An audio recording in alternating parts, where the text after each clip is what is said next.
Excited के बारे में बात करें तो डबली एक्साइटेशन से क्या समझते हैं, तो डबली एक्साइटेशन सिस्टम कुछ इस तरह होगा। दूसरा है डबल या फिर मल्टीपल एक्साइटेड भी आ सकता है, तो multiple excitation system. Multiple excitation system में भी कुछ उसी तरह होगा। सारे एजम्पशंस हम कंसीडर करेंगे यहाँ पे, जैसे consist of only one electrical input, ये केवल सिंगल एक्साइटेशन में था, तो उसमें क्या होगा, उसमें दोनों में एक्साइटेशन देंगे। दोनों में कौन कौन से, एक तो इसमें दिया हुआ ही है और एक एक्साइटेशन किसमें प्रोवाइड करेंगे, एक एक्साइटेशन इसमें प्रोवाइड करेंगे। मतलब हम आगे अगर देखना चाहें तो यहाँ पे सिस्टम हम कुछ इस तरह बनाएंगे।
अब इसमें अगर हम देखना चाहें तो एक को हम स्टेटर बोल रहे हैं, एक को हम स्टेटर बोल रहे हैं और दूसरे को क्या बोल रहे हैं, रोटर बोल रहे हैं। स्टेटर और रोटर दोनों को हम क्या किए हैं, एक्साइटेशन दिए हुए हैं। मतलब इसमें क्या है, it consists of two excitation, one in stator and other in rotor. तो स्टेटर और रोटर दोनों में एक्साइटेशन दिए हुए हैं। अब स्टेटर में Vs वोल्टेज लगाए हुए हैं, तो Is करंट जा रहा है Ns नंबर ऑफ टर्न्स के कारण। मान लेते हैं कितना फ्लक्स प्रोड्यूस कर रहा है, साइस फ्लक्स प्रोड्यूस कर रहा है। तो ये कितना फ्लक्स प्रोड्यूस कर रहा है, मान लेते हैं साइस फ्लक्स प्रोड्यूस कर रहा है। ऐसे ही ये फ्लक्स जब इसमें ऐसे पास होगा तो उसके बाद इसके एक्साइटेशन के कारण भी एक फ्लक्स आएगा, जिसको हम बोलेंगे कि ये कितना फ्लक्स प्रोड्यूस कर रहा है, साई आर फ्लक्स प्रोड्यूस कर रहा है। अगर टोटल फ्लक्स साई आर है, रोटर का फ्लक्स साई आर है और स्टेटर का फ्लक्स साई एस है, तो इन दोनों के इंटरैक्शन के कारण अब दो फोर्सेस आ गए हैं, दोनों फोर्सेस के इंटरैक्शन के कारण क्या होगा, एक टॉर्क प्रोड्यूस्ड होगा। तो यहां पे क्या होगा, a torque will be produced on rotor due to MMF of both stator and rotor। Stator और रोटर MMF के कारण क्या होगा, एक टॉर्क प्रोड्यूस होगा। ठीक है, टॉर्क का डायरेक्शन चलो मान लेते हैं कि इसमें टॉर्क का जो डायरेक्शन होगा वो टॉर्क का डायरेक्शन कुछ इस तरह से होगा कि इसमें जो टॉर्क लगेगा वो मान लेते हैं इस डायरेक्शन में एक टॉर्क लग रहा होगा। ठीक है, तो अब इस टॉर्क को कैलकुलेट करेंगे। पहले फोर्स को कैलकुलेट करते हैं, तो टॉर्क को हम कैलकुलेट कर सकते हैं। अब हम एजम्पशंस मानेंगे, तो जो पुराने एजम्पशंस थे उनको मान लेंगे। ठीक है, अब एजम्पशंस मानने के बाद जितने भी चारों पांचों एजम्पशंस थे, अब उन एजम्पशंस के बाद हम क्या करेंगे, इसमें कैलकुलेट करेंगे। तो यहाँ पे भी हम लिख सकते हैं dW इज इक्वल्स टू क्या होगा, तो यहाँ पे dWe जैसे इसमें देखे थे जब सिंगली एक्साइटेड पढ़ रहे थे, तो यहाँ पे जो टोटल एनर्जी स्टोर्ड था वो केवल इसके बराबर था, केवल P इंटू डी टू मतलब वी आई डी टी के बराबर था, तो यहाँ पे जो स्टोर्ड एनर्जी होगा वो दो चीजों के बराबर होगा, एक कौन सा, स्टेटर का power into D T plus एक रोटर का power into D T. Stator का पावर कौन सा, तो E S into I S D T plus ये क्या हो जाएगा, E R into I R D T. अब यहाँ पे जानते क्या हो, यहाँ पे हम ये जानते हैं कि जो भी यहाँ पे E S is equals to होता है वो क्या होता है, D psi S divided by D T होता है, और E R is equals to क्या होता है, तो D psi R divided by D T होगा। इन दोनों को इसमें अगर पुट करेंगे तो D W is equals to क्या हो जाएगा, D W is equals to हो जाएगा I S into D psi S plus I R into D psi are. क्यों, क्योंकि D psi by D T रखेंगे जब यहाँ पे तो डी टी से डी टी कैंसल, तो क्या बचेगा, ई की जगह तो ये आ गया, मतलब D psi S into I S बचेगा। ठीक है, हम जानते हैं, हम कुछ चीजें यहाँ पे देखते हैं, जैसे यहाँ पे देखो, यहाँ पे जो ये साइयस होगा वो किसके एमएमएफ के कारण होगा, इसके, और जो साई आर होगा वो किसके एमएमएफ के कारण होगा, वो रोटर के एमएमएफ के कारण होगा। अगर हम यहाँ पे साइयस इज इक्वल्स टू लिखना चाहें तो flux phi is equals to क्या होता है, एल इंटू आई होता है। तो अगर हम साइयस इज इक्वल्स टू लिखना चाहें तो साइयस इज इक्वल्स टू क्या होगा, तो यहाँ पे psi s is equals to L S into I S plus mutual inductance of stator and rotor, तो एम एस आर इंटू किसके कारण, आई आर के कारण, किस पे, स्टेटर पे। ठीक है, ऐसे ही अगर साई आर लिखना चाहें तो psi R is equals to क्या हो जाएगा, L R into I R plus, क्योंकि बच्चा फ्लक्स इज इक्वल्स टू क्या होता है, क्या हम वहां पे देखे थे, psi is equals to L into I is equals to N into phi, देखे थे कि नहीं देखे थे। तो वही इक्वेशन जो इंडक्टर में पढ़ रहे थे तो वही इक्वेशन हम यहाँ पे यूज कर रहे हैं। मतलब यहाँ पे हम इसकी जगह क्या लिख सकते हैं, इसकी जगह हम लिख सकते हैं M R S into I S. I S क्यों लिख रहे हैं, आई एस इसलिए लिख रहे हैं क्योंकि हमें यहाँ पे, एक मिनट इसको इस तरफ लिखते हैं, ठीक है,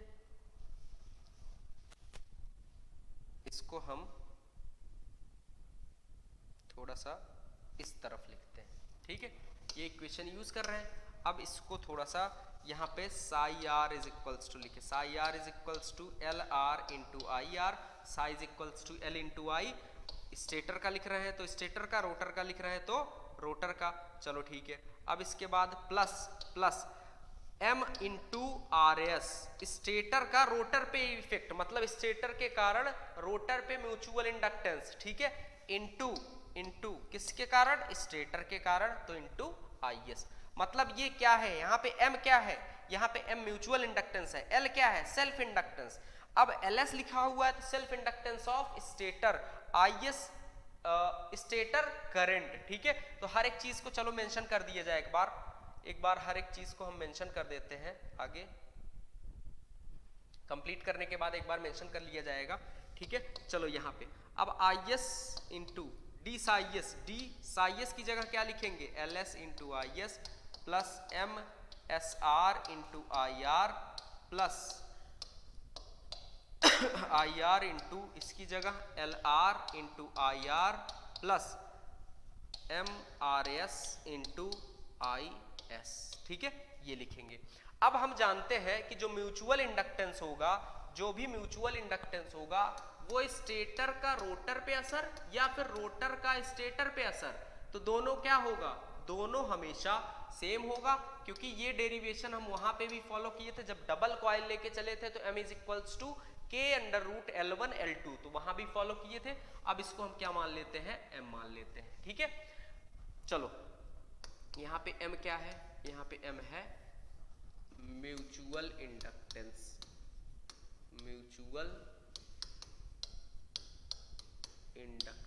और L क्या है, सेल्फ इंडक्टेंस। L क्या है यहाँ पे, L है सेल्फ इंडक्टेंस। ठीक है, तो चलो इस चीज को अब जब पुट करेंगे, पुट इन प्रीवियस इक्वेशन में जब पुट करेंगे तो प्रीवियस इक्वेशंस में ये सब चीजें क्या हो जाएंगी, यहाँ पे MSR की जगह MRS या M लिख सकते हैं। ठीक है। तो उस चीज को पुट करेंगे तो क्या हो जाएगा, चलो इक्वेशंस लिखते हैं फिर से। तो dW is equals to dWF, क्यों dWF इसलिए लिखे हुए हैं, यही क्या होगा, क्या यही यहाँ पे stored energy in the field होगा, ठीक है। मतलब इसकी जगह हम क्या लिख सकते हैं, क्या dWF लिख सकते हैं। तो चलो अब IS इंटू यहाँ पे सेल्फ इंडक्टेंस क्या है, कांस्टेंट है, म्यूचुअल इंडक्टेंस क्या है, कांस्टेंट है, यहाँ पे भी सेल्फ इंडक्टेंस और म्यूचुअल इंडक्टेंस क्या है, कांस्टेंट है। तो इस चीज को क्या हम यहाँ पे दिखा सकते हैं, तो इस चीज को हम बाहर लेके जा सकते हैं, मतलब यहाँ पे क्या लिख सकते हैं, यहाँ पे लिख सकते हैं is equals to LS into IS into DIS plus M into IS, यहाँ पे देखो M into IS into DIR into DIR plus और क्या लिख सकते हैं यहाँ पे IR LR into IR into DIR, LR into IR into DIR plus M into IR into DIS, ठीक है। तो अब इस चीज को थोड़ा सा और सिंप्लीफाई करेंगे तो LS into IS into DIS plus LR into IR into DIR plus M into DIS into IR, ठीक है। तो कुछ इस तरह, क्योंकि इसको जब तोड़ोगे, इसका जब अलग अलग डिफरेंशिएशन करोगे तो ये और ये दोनों टर्म एक साथ आएंगे, तो दोनों टर्म को हम क्या कर दिए, एक साथ लिख दिए, ठीक है। अच्छा चलो ये dWF के बराबर हो गया। तो अब यहां से अगर हम WF लिखना चाहें तो WF is equals to stored energy in the field क्या हो जाएगा, stored energy in the field. तो इन दोनों तरफ हम क्या करेंगे, इंटीग्रेशन, तो LS into IS into DIS plus, क्योंकि यहाँ पे भी तो इंटीग्रेशन करना होगा, चलो ठीक है, तो LR into IR into DIR plus M into DIS into IR। तो जब इन दोनों का हम डिफरेंशिएशन करेंगे, सॉरी इंटीग्रेशन करेंगे, तो ये तो WF हो जाएगा, ये क्या हो जाएगा, LS बाहर, IS DS, x dx का क्या होता है x स्क्वायर बाई 2। तो वैसे ही सबका हम क्या लिख सकते हैं, सबका हम लिख सकते हैं WF is equals to LS into half IS का square plus LR into half IR का square plus M into IS into IR, ठीक है। तो मतलब यहाँ पे जो energy stored in the field है वो क्या हो जाएगा, हाफ LS IS का स्क्वायर स्टेटर के कारण प्लस हाफ LR IR का स्क्वायर मतलब रोटर में plus M into IS into IR। तो ये एनर्जी किसके द्वारा स्टोर्ड है, ये स्टेटर में स्टोर्ड एनर्जी है, ये क्या है, रोटर में स्टोर्ड एनर्जी है, ये स्टेटर और रोटर दोनों के कारण है, ठीक है। तो यहाँ पे स्टोर्ड एनर्जी हम कुछ ऐसा लिख सकते हैं, ठीक है। तो ये हमारा स्टोर्ड एनर्जी है किसी भी डबली एक्साइटेड सिस्टम में या मल्टीपल एक्साइटेड सिस्टम में। तो यहाँ पे चैप्टर 2 जो एनर्जी कन्वर्जन के बारे में था वो समाप्त होता है, ठीक है। थोड़ा सा कुछ चीजें और है, जैसे एनर्जी कन्वर्जन के कारण क्या क्या होता है, कौन कौन से सिस्टम बन सकते हैं, तो उसके बारे में थोड़ा सा डिस्कस कर लेते हैं। मैं तुम लोगों को ये चीजें एक्स्ट्रा बता देता हूं। जैसे यहाँ पे अगर बात करें एक्साइटेशन का रोल, तो मतलब मोड ऑफ फ्लक्स लिंकिंग के बारे में अगर बात करें, मोड ऑफ फ्लक्स लिंकिंग, तो क्या बात करेंगे, तो अकॉर्डिंग टू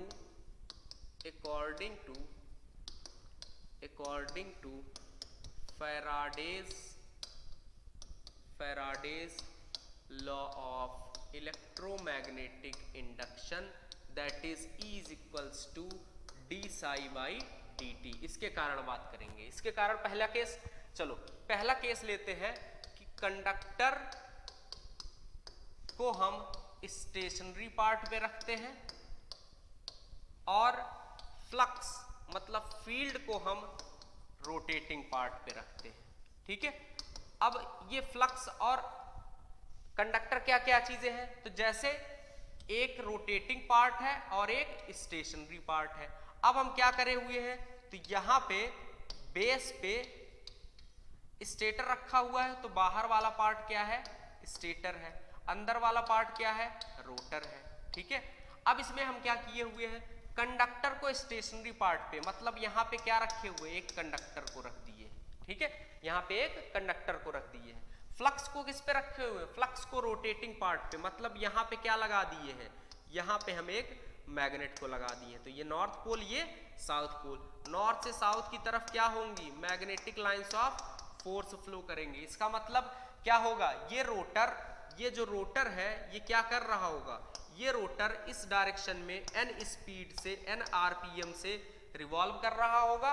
तो इस कंडक्टर को कट करेगा, कंडक्टर को कट करेगा तो क्या rate of change of flux होगा, rate of change of flux होगा तो ईएमएफ इंड्यूस होगा, ईएमएफ इंड्यूस होगा तो हम बोल सकते हैं कि ये किसकी तरह काम कर रहा होगा, तो ये एक सिंक्रोनस मशीन की तरह काम कर रहा होगा।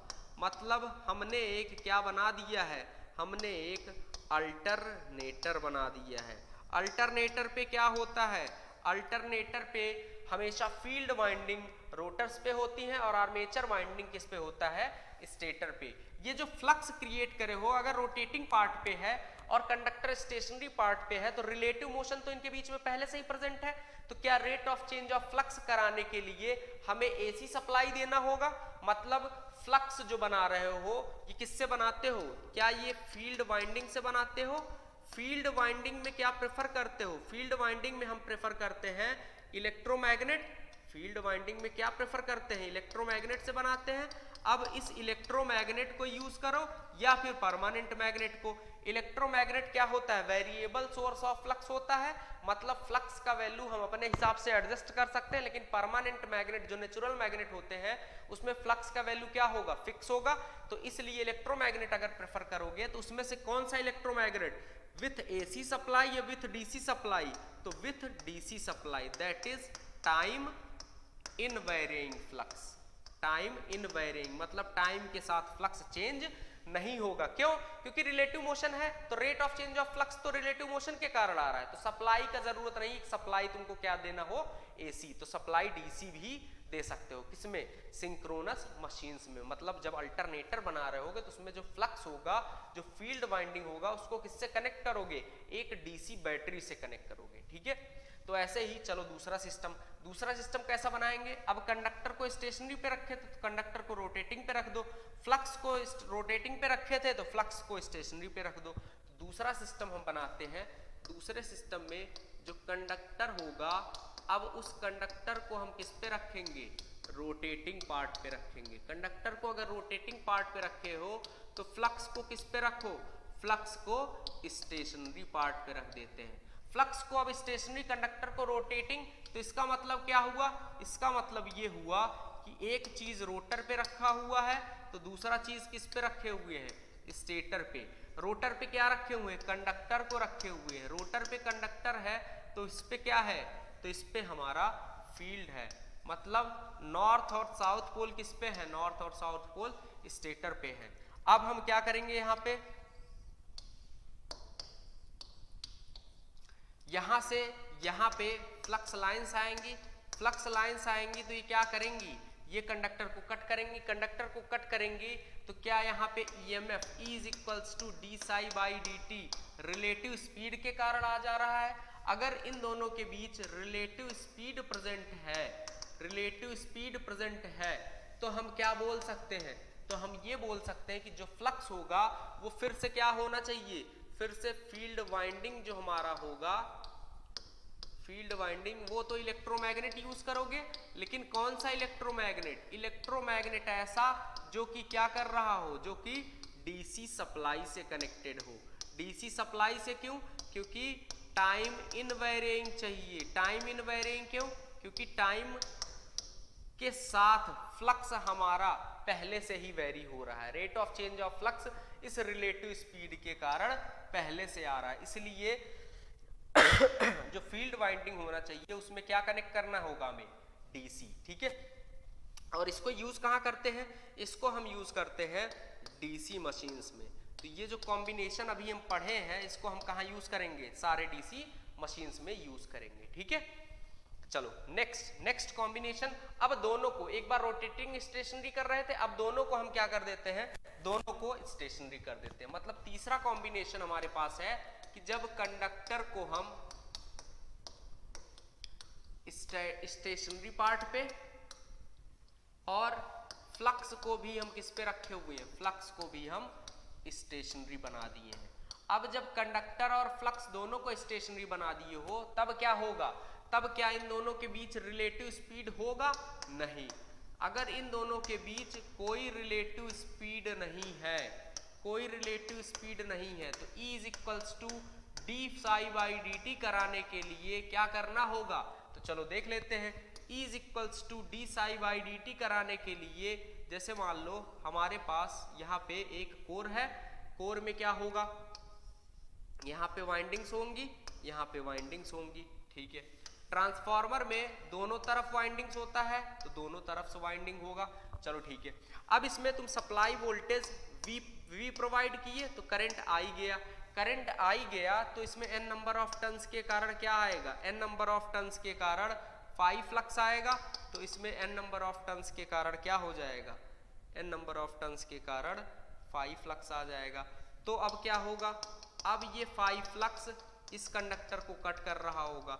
तो यहाँ पे ये बताओ, जो ये 5 फ्लक्स जा रहा है, ये जो 5 फ्लक्स है, क्या ये इस कंडक्टर को कट कर रहा है, 5 फ्लक्स कंडक्टर को कट कर रहा है, हाँ कट कर रहा है। लेकिन अगर वोल्टेज सप्लाई डीसी टाइप का दिए हो, अब अगर यहाँ पे क्वेश्चन करते हैं कि अगर वोल्टेज सप्लाई डीसी टाइप का दिए हो, मतलब ये अगर डीसी वोल्टेज है तो करंट क्या रहा होगा, डीसी करंट, तो फ्लक्स भी क्या रहा होगा, डीसी फ्लक्स होगा, तो सेकेंडरी में जो ईएमएफ होगा वो क्या हो जाएगा, जीरो। क्यों, क्योंकि कंडक्टर स्टेशनरी है, कोई रिलेटिव मोशन नहीं है, फ्लक्स भी क्या है, स्टेशनरी है। इसका मतलब क्या हुआ, rate of change of flux क्या हो जाएगा, जीरो हो जाएगा। अगर rate of change of flux zero हो गया, तो rate of change of flux zero होने के कारण इंड्यूस्ड ईएमएफ क्या होगा, जीरो होगा। लेकिन अगर यहाँ पे तुम इसकी जगह डीसी ना लेके एसी प्रेफर कर रहे हो, एसी लोगे तो करंट भी क्या होगा, एसी होगा, फ्लक्स भी क्या होगा, एसी होगा, फ्लक्स एसी होगा। तो अब इस टाइम पे क्या D psi by D T zero के बराबर नहीं होगा, D psi by D T, क्योंकि एसी में rate of change of flux अपने आप ही प्रेजेंट होता है, और अगर D psi by D T नहीं प्रेजेंट है तो इसका मतलब क्या हो गया, सेकेंडरी में इंड्यूस्ड ईएमएफ आएगा। इसीलिए जो ट्रांसफार्मर होता है किसकी तरह केवल किसके साथ काम करता है, तो ट्रांसफार्मर केवल और केवल एसी के साथ काम करता है। समझ में आया, डीसी के साथ ट्रांसफार्मर काम नहीं। If you really like the video, hit the like button, share the video, comment on our video and subscribe to our YouTube channel and press the bell icon for the latest updates. Thank you.